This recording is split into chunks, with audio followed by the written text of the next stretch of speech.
सब की जाती है, लेकिन जीवन जीने की कला हमें सीखनी चाहिए।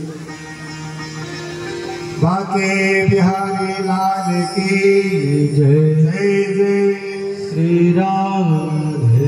जिंदगी जीने की कला सीखनी चाहिए, याद रखना। ये जिंदगी अनमोल है।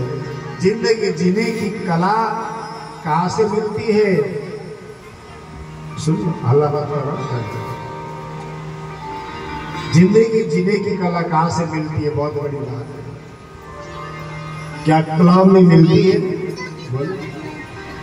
जहाँ डांस करने की जगह होती है वहां मिलती है? क्या फिल्मों में मिलती है? बोलो।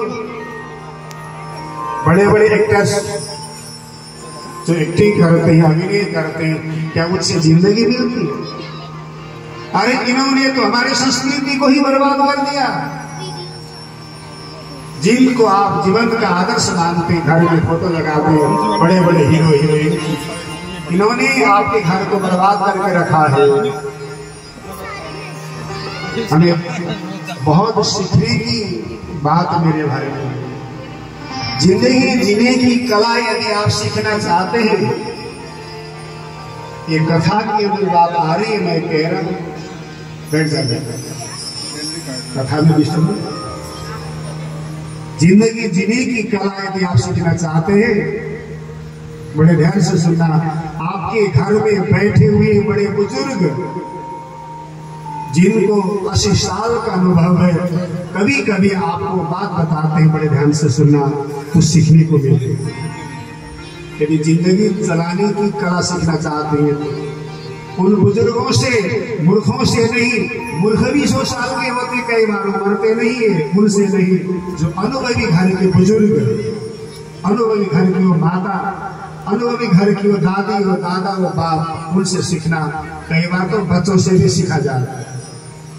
वो ऐसी बात बता के चले जाते हैं, आपकी जिंदगी भर वो बात काम आती है। एक उनसे सीखना और एक अपने गुरु से सीखना और एक अध्यात्म ज्ञान देने वाला सदगुरु से सीखना, वो जीवन जीने की कला देते हैं।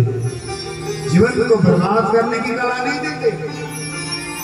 और एक बार और अच्छी तरह से सीखना हो, कभी कभी संतों की मुखारबिन से बैठ करके भागवत के अंदर सीख लेना। ये भागवत केवल कहानी नहीं, ये भागवत तो जिंदगी है। मेरे संतों ने पूछा कृष्ण से, बड़े ध्यान से सुनना। मेरे संतों ने पूछा कृष्ण से कि प्रभु आप कहाँ मिलते हो? भगवान श्री कृष्ण ने कहा, मैं कहीं नहीं मिलता जहाँ मेरे संत, मेरे भक्त मेरा गुणानुवाद करते हैं, वहां मैं नृत्य करता हूँ, वहां मिलता हूँ। मेरा ब्रह्म वहां मिलता है। जिस घर के अंदर हमेशा शांति होती है, जिस घर में आपस में एक दूसरे के प्रति प्यार और प्रेम बढ़ता है, भले उस घर में पूजा पाठ ना हो, उस घर में रोज मैं नृत्य करता हुआ मिलता हूँ। और बताओ, ये भागवत की कथा जिंदगी जीने की सुंदर कला और जिंदगी जीने का एक रास्ता, और ये कथा प्राण ही है साक्षात।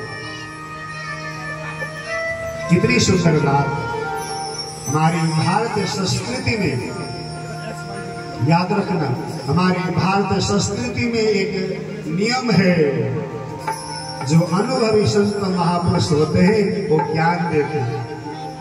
हमारी संस्कृति में जिंदगी के विषय में और परमात्मा के विषय में, संसार के विषय में आपको ज्ञान देते हैं। इसको छोटी मोटी बात बनाना, ये बहुत बड़ी बात। आप कथा में बैठे हुए, बाके बिहारी लाल, बैठ जाओ। आप कथा में बैठे, अच्छा कहाँ बैठे बोलो? कथा में बैठे। आप कथा में बैठे तो कथा से हमें शिक्षा मिलती है। एक बात बोलो, बड़े ध्यान से सुनना। मैं कथा कर रहा हूँ, मैं कथा कर रहा हूँ, मैं भगवान की कथा का रसपान आप सबको करा रहा हूँ। मेरे अंदर जितनी क्षमता है, सुनाने वालों के ऊपर जितनी क्षमता होती है सुनाता है, जितना ज्ञान होकर बांटता है। केवल आपकी बात नहीं, बोलने वाला कथाकार भी, ज्ञान देने वाला सदगुरु भी, ज्ञान देने वाला गुरु भी, वो ज्ञान देने वाला महापुरुष भी जब ज्ञान देता है तो उस समय भी वो सीखता है।